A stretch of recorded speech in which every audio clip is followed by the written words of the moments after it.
Welcome to episode 12 of Meet the GIMP. The last episode was covering RAW converting with UF-RAW, and your comments showed me that there are some gaps left. For example, what's the stuff with 8-bit, 12-bit and so on? And is the limit of 8-bit with the GIMP really such a problem which makes real work with it impossible? I want to cover in this show all the factors that influence the quality of your images, and then I'll discuss if and what you can do to improve your situation there. Let's start with the size of the sensor. Most of the Nikon and Canon consumer DSLRs have a sensor size which is called APS-C, and this is about 24 mm by 16 mm big. For the metrically challenged among you, 24 mm is a little bit less than an inch. So this APS-C sensor is a little bit larger than a thumbnail or so. And this is fairly the standard. There are bigger sensors, and they are called full frame, 24 mm by 36 mm. It's the double area. They are used by, for example, the Canon 5D or the upcoming Nikon D3. The pixel count of these cameras is about the same as of the APS-C cameras, and so the pixels are double as large. Larger pixels mean more light per pixel. More light per pixel means less noise, and so the image gets better with the size of the sensor. The second factor here is why size matters with the sensor is the quality of the lens. A little fault in the lens has no consequences if the pixels are big, because the light lands still on the same pixel or on the neighbor. And with smaller sensors, the quality of the lens has to be better, because smaller pixels enlarge the faults of the lens. The difference between full-frame sensors and APS-C sensors is visible, but I think for most people it's not worth the money that you have to shell out for a full-frame camera. There are other sensor sizes, for example 4/3. It is a little bit smaller than the APS-C sensor, 18 by 30 mm, but this size difference doesn't mean that they are worse. They have very good images, and the lenses are specially designed for using with these sensors. The name 4/3 comes from the tubes where which were used in TV cameras, and a 4/3 sensor does fit into a 4/3 inch thick tube of glass. There are other sensors with these funny names, and these are these two here, and a lot of others in this area. They are used in point-and-shoot cameras. 7 by 5 mm or 5 by 4 mm, that's about the size of one box on paper for mathematics. That's quite small. We are not talking about an inch in wide or more than an inch as with full frame. On these small sensors you have about the same amount of pixels as on the bigger sensors, because today all cameras have about 8 or 10 megapixel or so. Megapixels is a marketing argument, and you can't sell cameras with not enough megapixels, but perhaps they can make better images, but megapixels count. So with a point-and-shoot camera you have small pixels, and you have a lot of noise, especially in low light conditions. You have a lot of noise because the pixels are so small and get not so much light. There are further factors which reduce the pixel size, as the area needed for all the wires, the connections on the chip, and so on. One way to increase your image quality is to get the biggest sensor you can afford. On one side, financially afford, you have to pay for bigger sensors, and full frame is by no way the biggest you can get. You can get even larger sensors, which then costs about what you would pay for a good used car. And the other way is, what do you want to do with your camera? My Nikon D200 is very good in the image quality, but it's a big thing and I can't carry it around all the time. And the point and shoot, a little one, can make pictures I can't make today because I have my camera at home. So you have to look for a compromise. Get the largest sensor that will fit your needs. The next thing that determines image quality is color depth. That was no question in film, because film is analog, but a digital sensor is digital. A film blackens gradually. When you put a little bit more light on it, it gets a little bit more dark, and so on. And a sensor increases the numbers. It doesn't get darker, it increases numbers in single steps. Digital photography is all about numbers. If you put a little bit more light on a sensor, the number stays the same. And a little bit more light, it still stays the same. A little bit more light, and it goes one up. And so on. There is no smooth gradient, but steps. And there's a limited number of steps, and thus that is the color depth. The color depth is the number of possible steps or shades you can get, and it is measured in the number of bits needed for storing the data. Let's start with the lowest end. Today it's 8-bit. That are 256 steps. This is used by JPEG, by 8-bit TIFF files, we'll cover them later, by the GIMP image file format, that is .xcf, and by the LCD screen in front of your nose. LCDs are capable to display 256 steps of gray, or 256 shades of red, green and blue. If you want more different colors, you have to use either a very expensive LCD screen or a CRT. They are analog. The next thing is 12-bit color depth. That are 4096 steps. And this is used in the standard sensors of DSLRs and in their RAW files. 12-bit has a lot more information than 8-bit. And 14-bit is even more. 2 bits more get you 16,384 steps, and this is used in high-end sensors as the D3, or I think also the new Canon cameras, and also in their RAW files. They store all this data in the RAW files. And then there is 16-bit, the queen of image manipulation.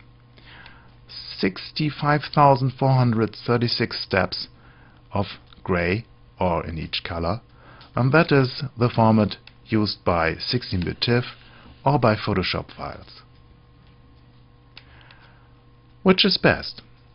8-bit is enough for looking at images on a screen, and 8-bit is enough for most printers. But if you want a high quality output, you have to use more bits. And so 12-bit or 14-bit out of the camera are better than 8-bit. And storing your files in 16-bit is better than storing your files in 8-bit. This is one of the drawbacks of GIMP in comparison to Photoshop. GIMP can work only with 8-bit, but 16-bit will come, and if you take a bit of care, especially by converting from RAW, 8-bit is enough, except for some very high quality work, and then you will be a professional and use really professional tools. Another factor is compression. Image files, especially with a lot of bits, tend to be big. You have to compress them. Compression can be lossless, as in a zip file.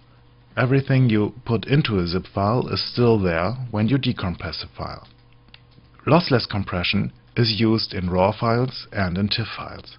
And so when your camera uses RAW or TIFF as an output format, you can compress the image and get all the information that's there out again. RAW and TIFF files use a lot more space as the JPEG images, and so you have to pay the price either in time for saving them, it costs more time, and you have to pay the price in buying some additional flash cards. There is lossful compression, where unnecessary data, which you won't see later when you look at the image, is tossed away. This is JPEG. MP3 for sound and MP4 for video do the same thing. The unnecessary data, the data you won't see or hear afterwards, is tossed away. This data is lost forever. There's no way to recover it. If the compression is done right, you don't notice the missing data. But if you want to change something in the image in post-processing, you may run into one of the traps set up by the algorithm. Sometimes there is stuff that becomes visible, artifacts from the compression that become visible when you change, for example, the color of a sky or so. Then suddenly you notice that there are steps in the sky and not a smooth blue gradient as it had seemed before. For compressing this high amount of data, these algorithms have to cut a lot of corners, and perhaps you run into some of them. If you want to know more about JPEG, TIFF and so on, I send you to Wikipedia. They can tell a lot more than I will ever know about that, and especially the article about image file formats is very informative and has a lot of links. And there is also a good comparison between lossless and lossy image compression. I won't show you these images here because the video you look at is compressed, and I think it will compress all the differences between these images. And there's a description and further links for JPEG, for TIFF and for RAW files. Have a look there if you want to know more about this. Which file format should you use? With a lot of point-and-shoot cameras, you are stuck with JPEG. There you should see that the settings of your JPEG compression are in favor of image quality and not of file size. Just go out and buy another flash card and make your images as big as possible. The bigger, the less you lose in information. In other cameras you can use TIFF or RAW as an output file. And then you have to decide. Using RAW and TIFF takes more time for storing the information.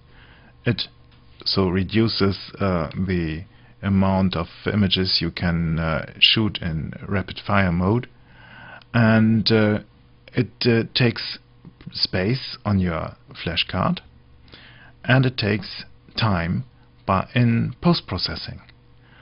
With RAW images you have to touch each image and to post-process it.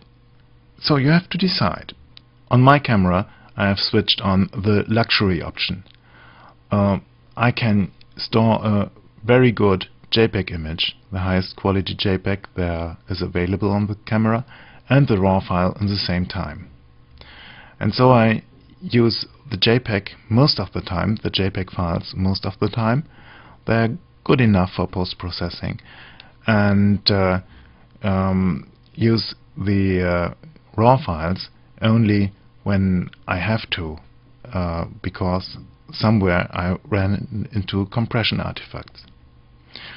With my old camera, this option wasn't there, and there I shot RAW all the time and processed the images later on with Bibble Pro in a batch processing mode. It costs time, but this has saved me some images. Here I made a comparison between the native JPEG of the D200. This is the RAW file converted with Bibble Pro. You see it has a lot more of contrast and sharpness. We'll go into the sharpness later on here. But that's not the fault of Nikon or the software in the Nikon camera, but I have set these parameters by RAW converting. And this is, in comparison, you have RAW.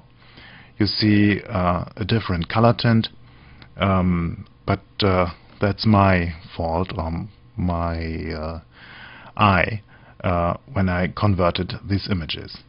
And I like this here more than this or this here. Let's look at 100% and see if there is a difference between these images. And just look here at this paint on the sign. Here with Bibble Pro, or here with UF RAW, you have a bit more of detail, and you have a sharper definition of this border between the white and the blue. This is a compression artifact. Sharp borders are not very well compressed with JPEG. But this JPEG is definitely good enough for showing around, or for post-processing, or for printing. Further than this, I can't help you. You have to look at your options. If you shoot entirely in JPEG, you'll lose one or the other shot, because you have unfavorable light conditions, or because you have an error in your white balance. With a RAW file, white balance is no problem. With TIFF also not. But with JPEG you can run into a lot of big compression artifacts after changing the white balance. But you will save a lot of space and a lot of time in post-processing.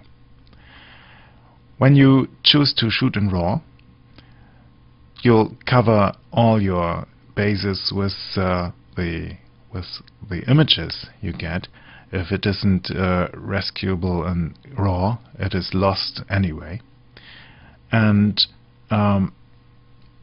you'll pay in time with post-processing, and with money for more flash and hard disk memory. So you have to decide. The same is true for buying a new camera. The size matters. The bigger the camera, the bigger the sensor, the better the technical quality of the images. But if the camera is so large and cumbersome that you don't want to lug it around all day, then you'll miss some images. So it's a compromise, and I'll wish you a lot of luck with deciding right. And I'll see you again next Tuesday. I've changed the release date to Tuesday. And hope to see you again then. And then we'll do again some real GIMP work. Goodbye. photocastnetwork.com, your photography resource in the potosphere. photocastnetwork.com